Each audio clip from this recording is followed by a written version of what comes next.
se ha logrado. Miren todo lo que se ha logrado. En la silla que usted está, a alguien le costó. Ese poste que está ahí, nada, vino caído del cielo, que el pastor y los líderes se pusieron a orar y de repente ¡pah!, cayó. ¡Ay, sobrenatural! No, a alguien le costó. Y cuando a alguien le cuesta algo, lo aprecia. Así que vamos a ser parte de la solución para apreciar este lugar. Me alegra ver mucha gente que nos visita. ¿Cuántos son visitas? ¿Cuántos nos visitan por primera vez? Un aplauso, queremos conocerlos, somos sus hermanos. Y estamos aquí para ser sus amigos. ¿Cuántos han recibido visitas en su casa? Todos, ¿no? Cuando uno tiene una visita le dice, pastor, vaya mañana a mi casa. Uno se arregla, baña al perro, no lo baña hace un mes, pero baña al perro, mija, que apesta perro a la casa. Y empieza a arreglar y a hacer, no se ría que no es con usted, empieza a hacer todas las adecuaciones apropiadas cuando uno tiene una visita, ¿no? Y uno se prepara. Mi esposa, por ejemplo, empieza a cocinar y le digo, no le eches rancherito, que es pecado, mija, no importa, para que sepa mejor. Y el pastor diga que yo cocino bien. Y uno se prepara, ¿no? Para cuando viene una visita, arregla la casa. Yo le he visto a la hermana Marixa ahí en el Matal, que tiene una alfombra grande en la sala y pone todo debajo de la alfombra. Y yo cada vez que voy le digo, le va creciendo la alfombra. Y es porque tiene muchas cosas debajo de la alfombra. Pero eso es cuando uno está preparado. Pero cuando uno no está preparado para una visita, de repente tú te encuentras con alguien y dices, te quiero ir a visitar a tu casa. Ay, y uno sufre, ¿no? Ay, si supiera cómo está la casa patas arriba. Es un pecado que yo lleve a mi casa a alguien sin decirle algo a mi esposa. A mi esposa le gusta tener todo pulcro y que yo lleve a alguien inesperado, me solo así entre dientes porque se vuelven ventrílocos. ¡Ay, por qué! Y uno tiene que sonreír, mire el hermano y el hermano feliz y mi esposa también. ¿Sabe que mi esposa siempre me hace acordar a Dios? Siempre. Siempre mi esposa me hace acordar a Dios. A veces salimos a comer, salimos siempre en familia. Y le digo, mija, ¿qué quieres comer? Lo que tú quieras. Bueno, y salimos a comer con ella y nos sentamos. En ese menú hay 456 opciones, pero ella dice, aquí no me gusta. Y tú sabes que no me gusta, pero tú dijiste que lo que yo quiera. No, coman ustedes nomás. Ahí yo digo, se dañó. Bueno, con mis hijos, como somos cuchara brava, nos ponemos a comer. Y ella dice, ¿y ya nos íbamos a la casa? No, como ustedes ya comieron. Yo le digo, pero mija, tú dijiste que ya no querías. No, yo voy a la casa y me tomo un café. Bueno, vamos a la casa, pero ahí usted ya comprende que se distorsionó un poco la paz, ¿no? Y el ambiente emocional de la casa. Y ella cuando está tomando el café, coge la galleta y me dice, ¿quién compró estas galletas? Yo tengo hasta miedo de alzar las manos. Yo le dije, yo. Tú sabes que no me gustan. Pero es la que había. Ay, Dios mío santo. Yo mismo tengo que hacer todo. Y ahí es cuando me hace acordar a Dios. Y yo digo, ay, Dios mío, esta mujer.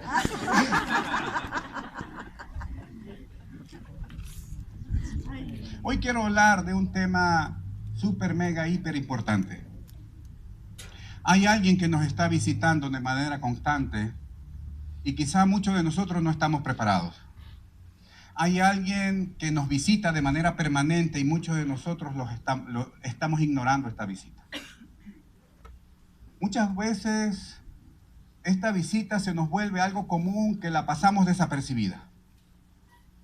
Cuando alguien importante va a su casa, estoy seguro hasta que la queratina se hace en las mujeres. Sí, hermana, para ustedes. Pero hay algo o alguien que está visitando nuestros hogares y estamos simplemente desapercibidos de lo que ese algo o ese alguien quiere hacer en nuestra casa. Y esa es la presencia de Dios.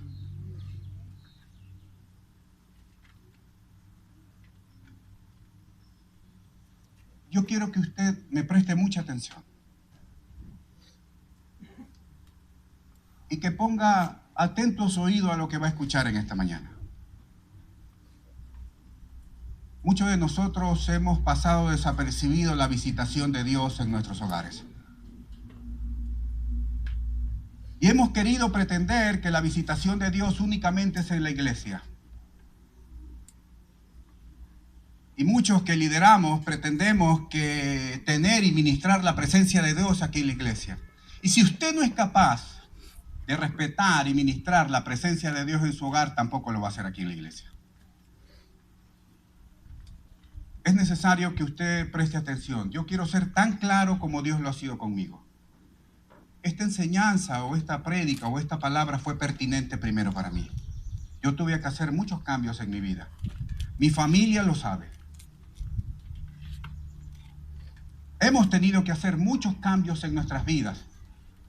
Porque hemos tomado conciencia que hay alguien en nuestro hogar que está siendo ignorado y pasa desapercibido.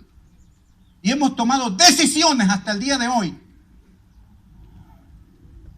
pensando que no hay consecuencias de ignorar la presencia de Dios en nuestros hogares, en nuestros trabajos, en nuestras oficinas, en los lugares del colegio, en la universidad.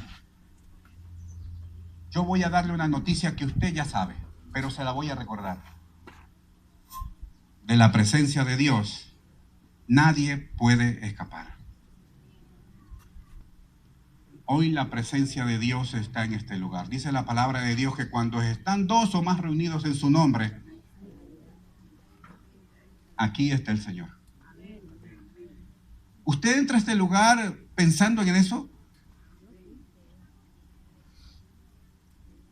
No conteste a la ligera porque vamos a avanzar. Yo muchas veces he visto en los cultos gente que masca chicle. Y desde allá uno le ve hasta las amígdalas, donde se puede hacer hasta una traqueotomía de tanto que masca chicle. O atentos a sus celulares.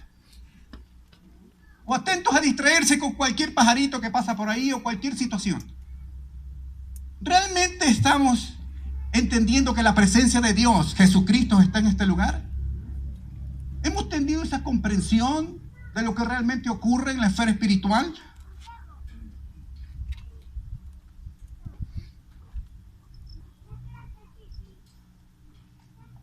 Yo quiero ir a uno de los pasajes bíblicos que a mí realmente me cambió y me transformó la vida.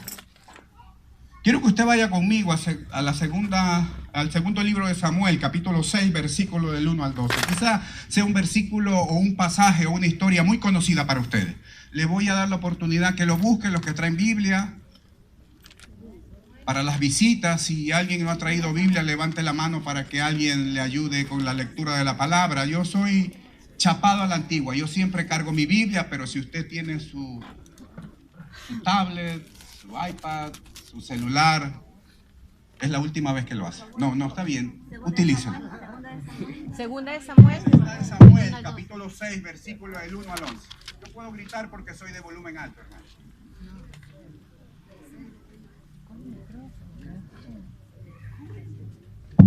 La palabra de Dios la leemos en el nombre del Padre, del Hijo y del Espíritu Santo.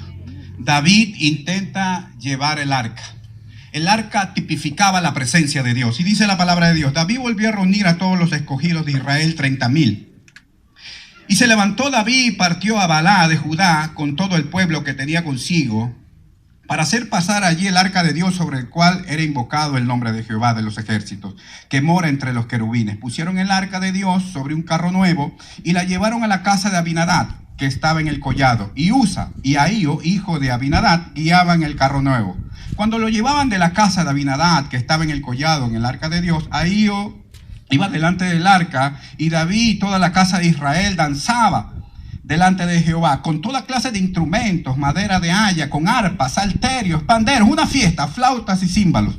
Cuando llegaron a la era de Nacón, Usa extendió su mano hacia el arca de Dios y la sostuvo porque los bueyes tropezaban. Y el furor de Jehová se encendió contra Usa y lo hirió allí Dios por aquella temeridad. Y cayó allí muerto junto al arca de Dios. Dice la palabra de Dios que se entristeció David por haber herido Jehová a Usa, y fue llamado a aquel lugar Pérez Usa hasta el día de hoy. Temiendo David a Jehová, aquel día dijo, ¿cómo ha de venir el arca desde Jehová? De modo que David no quiso traer para sí el arca de Jehová a la ciudad de David, y lo hizo llevar David a casa de Obed-edom el geteo. Y estuvo el arca de Jehová en la casa de Obed-edom geteo 3 meses, y bendijo Jehová a Obed-edom y a toda su casa. Amén, présteme atención. Le hago el recuento rápido de lo que está pasando aquí para los que no han leído la historia. Dice la palabra de Dios que el arca de Jehová estaba en la casa de Abinadab. Y cuando se posesiona David, 20 años aproximadamente, él dice: yo quiero tener garantía de que mi reino sea fuerte, fértil y próspero. Y él piensa: yo tengo que traer el arca de Jehová acá al reino y hacerle casa. Pero él fue mal asesorado. Quizá quienes fueron asesorando a David fue Abinadab y sus hijos, el sacerdote. ¿Quién más? ¿Quién más podía tener conocimiento de cómo llevar y trasladar el arca de Jehová? ¿Quién más podría tener el conocimiento de cómo trasladar la presencia de Dios hasta la ciudad cosmopolita? Esa es la palabra de Dios, que en el transcurso hubo salteros, hubo címbalos, brincaban, saltaban, y hubo mucha bulla. Y uno de los hijos de Abinadab toca el arca de manera temeraria y dice que ahí mismo cae fulminado. Bueno, David hace un alto y dice: un momento, le dice a la cara, algo estamos haciendo mal. Algo estamos haciendo mal. Y escuche lo que voy y vuelvo a repetir. Algo estamos haciendo mal. Es de inteligentes y de sabios hacer un alto a nuestra vida cuando sabemos que algo está mal. ¿Usted se ha escuchado esa frase cuando uno le dice a personas donde mete la cabeza, mete el cuerpo Y hay muchas frases que se refieren a personas que cuando ya ejecutan algo, así esté mal, lo terminan. No importa, lo importante es hacerlo. Pero no, David amaba la presencia de Dios. David tenía sabiduría. Y él dice: algo estamos haciendo mal, paren la caravana. Y dice que de repente ve a su alrededor y ve una granja, ve una chacra, ve una hacienda. Y era la hacienda de Obed-edom. Obed-edom era un granjero. No estaba acostumbrado a la presencia de Dios ni a tratar arcas. Quizás sabía poco de la presencia de Dios. Y David dice: bueno, si alguien se ha de morir, que no sea un israelita, que sea un geteo. Y pone ahí el arca de Jehová. Dice la palabra de Dios que llegue el arca de Jehová a la casa de Obed-edom y en 3 meses, no en un año, no es en un proceso, no es que a mí me gustan los procesos, en 2 años voy a ver qué pasa con mi vida, voy a dejar esa manía, voy a dejar esa situación, Dios me va a prosperar algún día. En 3 meses, Dios lo prosperó en todo lo que hacía. Y más adelante la palabra de Dios dice que todo el mundo se daba cuenta de lo que estaba pasando. No solamente la gente dentro de su casa, sino alrededor, sus vecinos. El de la hacienda de allá, el de la hacienda de acá. Empezaba a ver la chacra o la hacienda de Obed-edom y decía: todo crece ahí, todo prospera. Mire esa vaca, no, es un chanchito, le decía. Todo prosperaba. Y dice que esta noticia llega al reinado. Llega delante del rey. Y el rey se alegra en su corazón. Y dice: trae el arca. El rey amaba la presencia de Dios. Trae el arca. Ya Dios me ha hablado cómo tratarla. Trae el arca.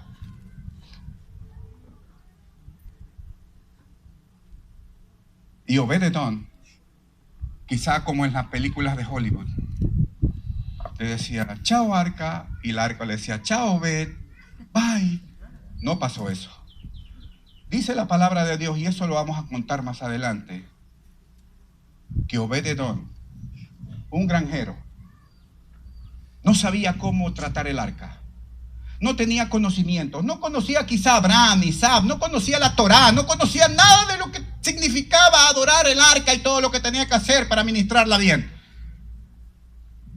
Él decide dejar la prosperidad que tenía y todo lo que Dios le había dado e irse tras el arca. Ahora sí vamos a entrar en materia. Esa es una pequeña introducción. Miren que ya Dios nos puso un gran paraguas y ya no se queje. Yo quiero hacer un periplo o un recorrido del arca de Jehová rápidamente en la Biblia. Y usted me va a acompañar. Dice la palabra de Dios que el arca de Jehová fue capturada por los filisteos cuando el campamento, el ejército de Israel, trajo el arca desde el santuario para ponerla en el centro del campo de batalla. Y Dios no había ordenado, y el arca no era para ese tipo de cosas. Primero tenía que hacerlo un sacerdote. Pero ellos desobedecieron, dijeron, no, siempre que ha estado la presencia de Dios, nosotros hemos ganado. La utilizaron de manera irreverente. Y dice que en lugar de dar la batalla, murieron 100,000. Y el arca fue capturada por los filisteos. Dice la palabra de Dios que en 1 Samuel capítulo 4, versículo 3, que capturan el arca los filisteos. Y ellos pensaron en sí y dijeron, bueno, ya tenemos a Dagón, que era el dios con D minúscula de los filisteos, que era el dios de la prosperidad, y vamos a tener el arca, o sea que vamos a ser un pueblo invencible. Y en el templo que le habían preparado a Dagón ponen el arca de Jehová. Y ellos se creían ya un pueblo invencible. Dice que al siguiente día, Dagón, o sea, amaneció mutilado y sin cabeza, y solo un tronco ridículo en medio. Ellos pensaron que sin arrepentimiento y sin una vida santa podrían utilizar la presencia de Dios. Más adelante dice la historia bíblica que los filisteos fueron heridos con tumores en sus partes íntimas. Lean la palabra de Dios. Y con sus armaduras se veían ridículos. Las partes íntimas de los filisteos tipificaba el pecado escondido que tenían. Ellos no soportaron y dijeron, algo pasa con el arca. Entonces llévate el arca de aquí, y la llevaron a Gat, la ciudad de donde era Goliat. Era una ciudad próspera, conocida por sus viñedos, y ellos dijeron, bueno, llevemos el arca ya para que Dios nos prospere. Los tumores y la mortandad no pasó. Y ellos se asustaron y dijeron, bueno, hay que deshacerse de esto de aquí. Nos está haciendo mal. Dice que ellos ponen el arca encima de 2 bueyes y con ofrendas. Y los líderes empiezan a lugubrar en su mente y dicen, si el arca se va por el lugar de donde vino, que era tierra de Israel, entonces vamos a saber que toda esta mortandad y todas estas pestes han venido como un castigo de Jehová. Pero si las vacas se van a cualquier otro lado, es pura casualidad. ¿Qué ustedes creen que pasó? Efectivamente, no todos al unísono, pero las vacas se fueron a Bet-Semen, el lugar de donde había salido el arca. Dice la palabra de Dios que cuando los de Bet-Semen, los betsemitas, vieron el arca, se alegraron porque estaban en tiempo de cosecha. Y se alegraron y dijeron, Dios no va a prosperar, Dios no va a prosperar. Y los líderes de los betsemitas, que eran aproximadamente unos 60 de ese pueblo, dice que miraron dentro del arca a ver qué había. Y eso era prohibido. Ellos sabían que eso era prohibido. Y dice la palabra de Dios que Dios levantó su furor y murieron 30,000. Más los 60 líderes que habían cometido esta temeridad. Ellos fueron confianzudos. Ellos sabían que no se podía hacer eso con la presencia de Dios. Ellos sabían que eso era una temeridad, que estaba estipulado, que no se podía ver dentro del arca. Yo veo a mucha gente por televisión que es irreverente en la presencia de Dios. ¿Cuánto han escuchado gente que dice, reclámale a Dios, declara a Dios, Dios tiene la obligación de hacer lo que tú quieras? Yo digo, Señor, qué falta de temeridad. Proclámalo, decláralo. Cuando hay un sincretismo de filosofías de pensamiento, porque esto tiene que ver con declaraciones positivas, con la nueva era, con otro tipo de situaciones agnósticas, metafísicas. Y yo veo que el pueblo de Dios tiene un analfabetismo espiritual. Y muchos adolecemos de eso. Y empezamos a querer manipular a Dios a nuestra manera. Y que Dios tiene que hacer las cosas como nosotros querramos. Y somos irreverentes delante de Él. Y la gente allá afuera dice que conoce a Dios, pero vive como que si Dios no existiera. Y dice el flaco, él conoce, él sabe quién soy. Hay mucha gente que de manera recurrente vive en pecados. Y dice, Dios conoce, piensan que es un viejo raquítico ahí, con bastón, alcahuete de nuestras acciones. Y reverenciando la presencia de Dios, si el día de hoy el fuego de Dios no nos ha consumido, hermano, es solamente por su misericordia. Y si yo estoy aquí arriba, no soy un modelo terminado. Si tengo la oportunidad de poder estar aquí arriba, es por la gracia y el manto de Dios que me cubre. Porque aún sé y entiendo que hay algunas áreas en mi vida que toca trabajar aún en Dios, así como usted.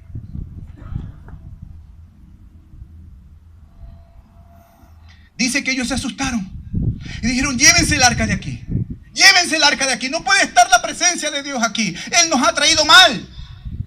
Nunca reconocieron: estamos haciendo mal. Yo he visto mucha gente que le levanta el puño a Dios: ¿por qué Dios si yo asisto a la iglesia? ¿Por qué Dios si yo soy amigo, super pana, irpe recontra del pastor, me pasa esto?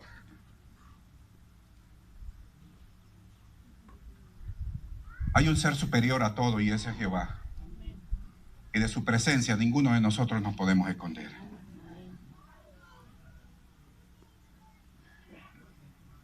Así que no seamos tan temerarios, pensando que Dios no está pendiente de nuestras acciones. Pensando que podemos engañarlos ahí porque toda la vida nos han salido bien las cosas. Pensando que no va a haber consecuencias de nuestras acciones. Dice la palabra de Dios que el arca fue llevada en este recorrido hasta Kiriat Yarim. Kiriat Yarim significa el lugar de los bosques, el lugar de los árboles. Y adivine quién vivía ahí. Vivía un sacerdote con sus 3 hijos, Abinadab. Y Abinadab dice: bueno, si alguien puede o tiene el conocimiento de tratar el arca, soy yo. ¿Quién más? Aleluya. Si alguien tiene el conocimiento y todo el bagaje y toda la experiencia para poder manejar las cosas espirituales, soy yo. Así que traigan nomás el arca. Dice la palabra de Dios que el arca llega a Kiriat Yarim y él la coge como un mueble viejo y la pone entre los árboles. Y 20 años pasó el arca de Dios, que tipifica la presencia de Dios, en la casa de este sacerdote. Y no pasó absolutamente nada. El mutín, el silencio total de Dios. Yo prefiero que a su silencio, que Él me reprende, me diga: Alain, algo estás haciendo mal. Yo prefiero que Él confronte por medio de su palabra y me diga: Alain, es hora de cambiar. ¿Quieres resultados distintos? Entonces empieza a hacer las cosas distintas. Alain, nadie consigue cosas distintas haciendo lo mismo. Alain, reverencia mi presencia. Hay muchos que han puesto la presencia de Dios entre los árboles y la tratan como un mueble viejo, pensando que su presencia puede ser escondida quizás tras un ministerio. Quizás hasta vendiendo al culto todos los domingos puede ser escondida nuestras acciones de lunes a sábado. El sacerdote y sus hijos lo pensaban. Pensaban que podían hacer lo que les diera en gana. Ese era un asunto, un adorno ahí, algo que significaba. Él tenía mucho conocimiento intelectual, pero un corazón endurecido. Él conocía a Abraham, él conocía a Isaac, él conocía la Torá, él conocía todo lo que tenía que referirse a lo que él tenía que ministrar. Pero no conocía cómo tratar la presencia de Dios. Hay muchos que conocen mucho. Hay muchos que sí, tienen títulos y yo quisiera tener muchos y estoy en ese propósito. Pero nunca podemos descuidar nuestro corazón delante de Dios. Porque el que desata el poder de Dios no son tus títulos, sino el tipo de actitud cuando te acercas a su presencia. Hay en muchos hogares que no se ve manifestado el poder de Dios. Hay en muchos hogares que cuando llegan los domingos ponen la Biblia en el estante, se sacan los aretes las mujeres, los tacos, o espero que las mujeres no me hagan eso, y lo que resta del domingo hasta volver el domingo acá es mi asunto y no es de Dios. Y si Dios hasta el día de hoy no nos ha consumido, es simplemente por su misericordia. Amén. ¿Cómo puede ser que un hombre que ignora absolutamente todo lo que tenía que ver con ministrar el arca y la presencia de Dios, que simplemente era un granjero, uno dice, bueno, si a este granjero lo multiplicó al 100 por 1, a alguien que sabe mucho lo multiplicará al 1000 por 1? ¿Cómo puede ser que lo que mata a uno prospera a otro? ¿Qué es lo que está pasando en la vida de un hombre cuando cierra la puerta de su casa, en la vida de una familia, que el arca de Jehová empieza a manifestarse de manera poderosa y en 3 meses lo prospera en todo? Yo quiero que usted vaya conmigo, alisten sus cámaras, alisten sus videograbadoras. Todavía hay videograbadoras. Yo estoy hablando de mis años. Bueno, su celular. Y vaya conmigo. ¿Usted se acuerda de la serie Big Brother? Bueno, yo le preguntaba a mis hijos hoy en la mañana si ellos se acordaban de la serie Big Brother. ¿Cuántos se acuerdan? El Gran Hermano. Hasta una película hicieron antes de eso. Lo seguían 24 horas. Había cámaras en toda la casa. En el baño, en el cuarto, en la sala, en el comedor, en el patio. Y las 24 horas estaban proyectando en la televisión cómo vivía esa gente. ¿Alguien vio esa serie? Sí. No, yo sé que algunos no porque siempre permanecen orando. Pero yo sí la estaba viendo. Y yo quiero que usted vaya conmigo, juntamente conmigo, a la casa de Obed-edom. Y que nosotros podamos ver qué es lo que está pasando en la casa de este hombre. ¿Por qué se manifestó así Dios? La Biblia no cuenta mucho de esto, pero vamos a suponernos qué es lo que está pasando. A ver, un grupo, los de la derecha, se van a la sala y al comedor, el otro grupo se va a los cuartos de la pareja y al cuarto de los hijos, y el otro grupo se va a la cocina, porque aquí veo a alguien que le gusta comer. Y nosotros empezamos a ver la vida de Obed-edom, su esposa y sus hijos. Primero empezamos a ver lo que está viendo en su celular cuando no está su esposa Obed-edom. Ya la presencia de Dios estaba en su casa. Y él sabía, y lo poco que entendía, tuvo convencimiento en su corazón que tenía que hacer cambios drásticos en favor de la presencia de Dios, que era algo que urgía.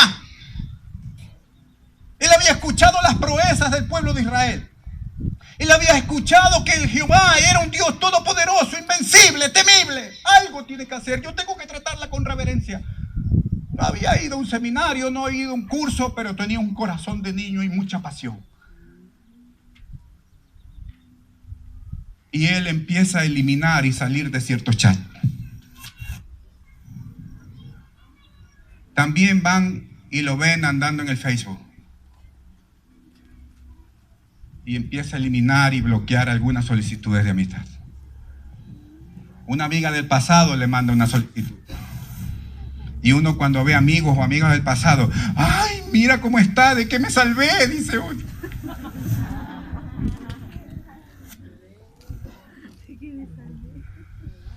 Va al cuarto de sus hijos. Vamos nosotros con las cámaras. Ustedes lo de los hijos, ¿no? No quiero que se confundan porque se van a ir a otro lado, esa es zapada ya. Y ven lo que sus hijos estaban viendo. No están abandonados, desconectados dentro del hogar. Hay muchos hijos que están desconectados dentro del hogar. No, vivimos bajo el mismo techo. Y el padre no sabe lo que hace el hijo, no sabe lo que hace la hija. Incluso le han puesto computadora, televisor y todos los accesorios modernos, porque en esta era se reemplaza lo que tiene precio por lo que tiene realmente valor. Y los hijos están metidos en páginas que no convienen, con conversaciones turbias que ni siquiera nosotros los adultos estuviéramos conversando a ese nivel. Un hijo adolescente y mayor está con pornografía. Y Obed-Edom llega y le bloquea todas las páginas, lo disciplina y empieza a hablar con él. Y le dice que ahora hay que respetar la presencia de Dios. Una hija sale todos los sábados con su enamorado, más conocido como el pulpo.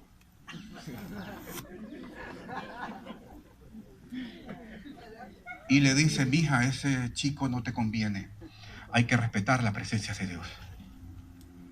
Mija, deja esas amigas. Y déjate estar en la esquina enterándote de todo lo que pasa en el barrio.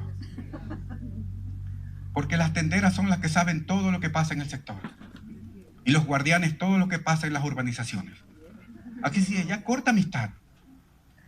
Está la presencia de Dios aquí en casa. Obed-Edom empezó a cambiar y a tomar conciencia que ese sarcófago, ese cofre que estaba ahí, no era simplemente un mueble viejo, que era la presencia del Dios Altísimo, la misma que vive hoy en su casa.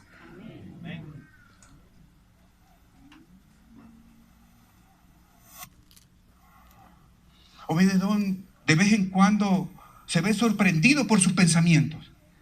Y él dice: no, está la presencia de Dios. Hoy tengo que llevar mis pensamientos cautivos a la obediencia de Jehová. No puedo reverenciar su presencia.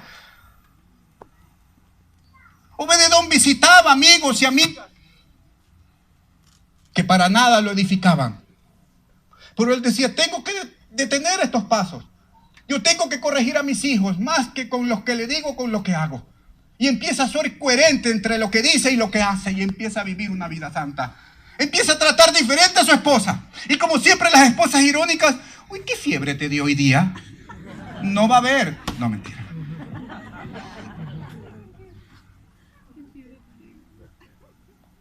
Y él dice: mi hijo, realmente me ha sorprendido tu trato. Hermano, lo que uno siembra cosecha. Y esa esposa empieza a reaccionar a favor de todas las atenciones y la delicadeza con la que trata a su esposa, y viceversa también. Empieza a ver dentro de su hogar cosas que no pasaban antes. Una mujer que entiende que debe edificar su hogar, que debe ser un apoyo para su esposo y no una carcoma que le carcome el ánimo.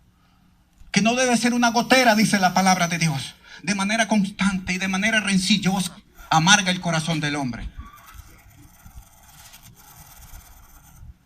Tener una casa es una bendición. Amén. Pero tener un hogar es una recompensa de parte de Dios. Así que Obed-Edom no empezó a hacer cambios exteriores. Empezó a hacer cambios de las puertas para adentro. Empezó a cambiar su estilo de vida. Fue un proceso. Él no se escondió aquí en la iglesia tras ministerios, que yo soy lo que soy. Porque yo puedo hablar bien aquí. Puedo cantar bien ahí. Puedo tocar bien, pero puedo vivir mal también. Eso no estaba ocurriendo en la vida de Obed-Edom y de su familia. Vaya conmigo a un pasaje súper, hiper conocido en el capítulo Mateo. Gracias, Mauricio. Capítulo 6. Mateo capítulo 6, versículo 5 y 6. Los discípulos le dicen a nuestro Señor Jesucristo: Señor, enséñanos a orar. Señor, enséñanos a orar. En esa familiaridad que había con Jesucristo, habían visto que Él tenía algo diferente. Que oraba diferente, invertía un tiempo diferente, que su liturgia y su manera de orar era diferente, que no era igual. Y los discípulos les dicen: enséñame a orar. Y Jesucristo primero les dice lo que no deben de hacer. Cuando ores, no seas como los hipócritas, le dice, que les gusta orar en las esquinas para ser vistos por todo el mundo. Le digo que ellos ya tienen su recompensa. Mas vosotros, cuando oréis, cierra la puerta de tu cuarto, y tu Padre que te ve en secreto te recompensará en público. Jesucristo lo que quería decir hasta el día de hoy es que lo que importa realmente para poder obtener las recompensas de Jehová es cómo nosotros vivimos en secreto y no en público. Es muy fácil vivir y ser santo en público. Pero ahí donde nadie te ve, ahí donde ni siquiera tu esposa está, ahí en esos lugares que a la final tú dices, nadie me ve, está la presencia de Dios. Y no puede ser recompensado por Él, porque hay una diferencia entre bendición y recompensa. ¿Qué es una bendición? Hoy puede haber, y yo creo que en estos cultos debe haber sanidades divinas. Para eso está la presencia de Dios aquí. Amén. Es una bendición poder tener una sanidad divina. ¿Pero qué es una recompensa? Un hombre o una mujer que se cuida su comida, trota, es disciplinado en muchas cosas. ¿Cuál es la recompensa? La salud de ese hombre. Hay muchas recompensas que están esperando. Hay muchas recompensas que no se manifiestan.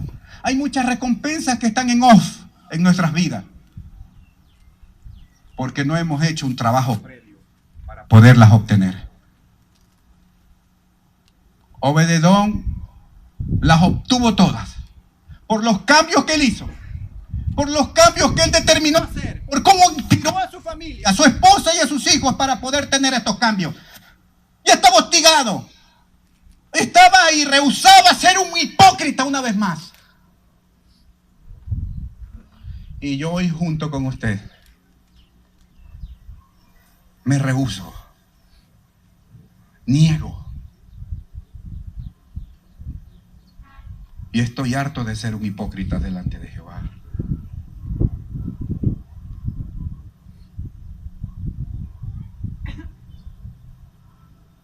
Hay cosas que son recurrentes que tenemos en nuestra mente y lo estamos haciendo en la intimidad, pensando que nadie nos ve.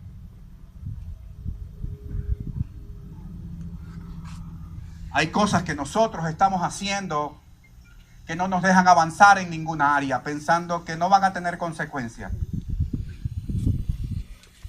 Esto es como la tarjeta de crédito. El diablo te da una tarjeta de crédito, disfrútalo en el momento, pero te cobra en lo posterior en diferido. ¿Y por qué este quebrado?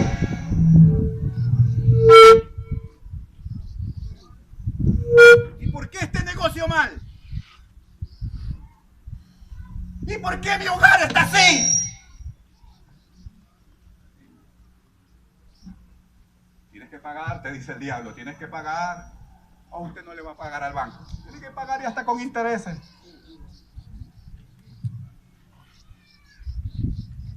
Algo.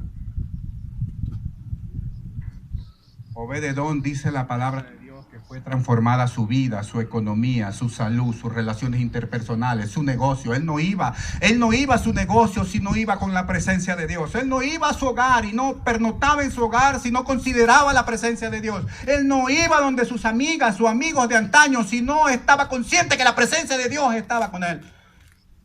Porque él había entendido que no podía pasar por alto esa presencia. Porque no se le había vuelto lo sagrado común. Y muchos, cuando tenemos tiempo en los caminos del Señor, lo sagrado se nos hace común. La presencia de Dios la tratamos como un mueble viejo y la ponemos los domingos debajo de la cama y nosotros hacemos lo que nos da la gana de hacer.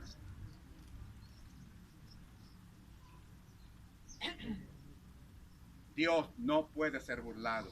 Todo lo que el hombre siembra, eso mismo cosechará, dice la palabra de Dios. Y no amén. Así que hoy, hermanos, hay que empezar a hacer cambios drásticos, importantes, intencionales en nuestras vidas. Hay que salir de algunos grupos de chat. Hay que bloquear a algunas personas que hemos aceptado en la solicitud de Facebook. Esas llamadas, muchos hombres entran a los baños, te estás bañando, sí, abren la llave y están hablando por celular. No quiero pecar, no sé con quién, pero ¿por qué se esconden?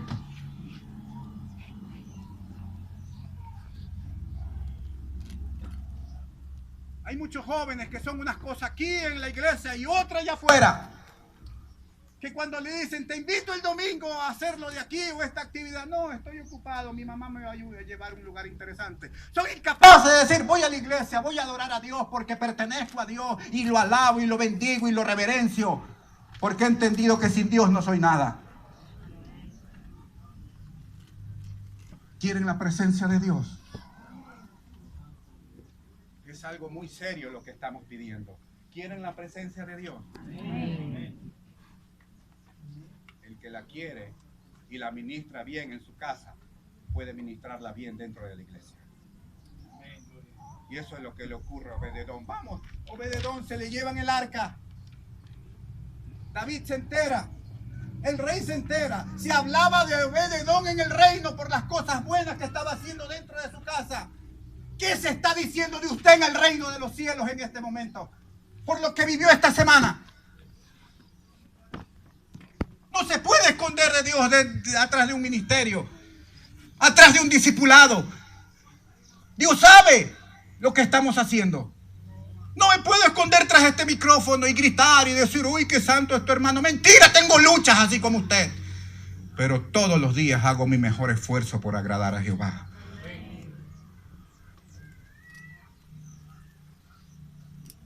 ¿Qué le pasó a Obed-Edom? 3 meses. Y este hombre fue transformado de un granjero a un adorador. Y vamos a ver ciertos versículos que están semi escondidos en la Biblia.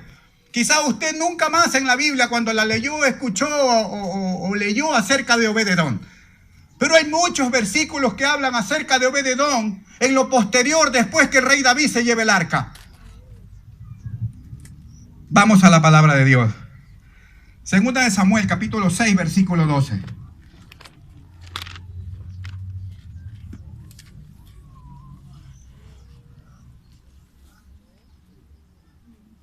Segunda de Samuel, capítulo 6, versículo 12, dice: fue dado aviso al rey David diciendo, Jehová ha bendecido la casa de Obed-Edom y todo lo que tiene a causa del arca de Dios. Entonces David fue y se llevó con alegría el arca de Dios de la casa de Obed-Edom, ciudad de David. Se va a la presencia de Dios. Se va a lo que estaba consciente que lo había prosperado. Él ya era un hombre próspero, tenía hacienda, tenía negocio, era de buena reputación, tenía créditos en el banco. Él no tenía que ir a golpear la puerta del banco. El banco venía, ¿cuánto quiere que le preste, don Obed? No quiero por el momento, dice, estoy ready, estoy bien. Dice la palabra de Dios en Primera de Crónicas, capítulo 26. Vaya conmigo, yo sé que son libros que usted los lee todos los días. Primera de Crónicas, capítulo 26, versículo del 4 al 8. 3 meses. La presencia de Dios en la casa de un granjero. 3 meses en la casa de un hombre que desconocía de las cosas de Dios y cómo ministrar su presencia, lo vuelven de un granjero a un adorador. ¿Cuál es la diferencia entre alguien que alaba y alguien que adora? A ver, algún músico aquí que me diga, por favor. ¿Cuál es la diferencia entre alguien que alaba y alguien que adora?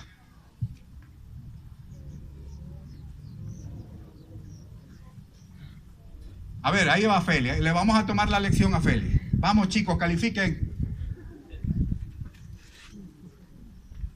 Gracias, Feli. Se terminó su tiempo. A ver, hermano. El que alaba nombra cosas que hace una persona. Uno puede alabar incluso a otras personas. Sin estar presente, ¿sí o no? Sin estar presente. El que adora se compromete. El que adora se entra en intimidad. Yo puedo alabar a mi hija y decirle delante de amigos, mi hija es una niña linda, ayuda a la mamá en todos los quehaceres de la casa, tuviera como plancha. En sueños. No, digo, sí. Ella... Y quizás no está presente, pero yo alabo a mi hija, ¿no? Pero para adorarla, ella tiene que estar presente. Mi amor, mi muñeca, te amo. Gracias por existir, eres la razón de mi existir. Cuando tú adoras, tiene que estar presente el objeto, el cual es motivo de tu adoración. Y Obed-Edom se convirtió en un adorador. y vio que la presencia de Dios o el arca se fue de su casa y él la siguió. Pero ¿qué va a hacer un granjero al reinado? ¿Qué va a hacer un granjero al templo? Él no sabía hacer nada. Pero David dice, prefiero alguien que tiene pasión por su presencia y un corazón de niño, y alguien que es muy intelectual y sabe mucho, pero hace poco delante de la presencia de Dios. Y dice Primera de Crónicas, síganme por favor, capítulo 26, versículo 15. Dice la palabra de Dios que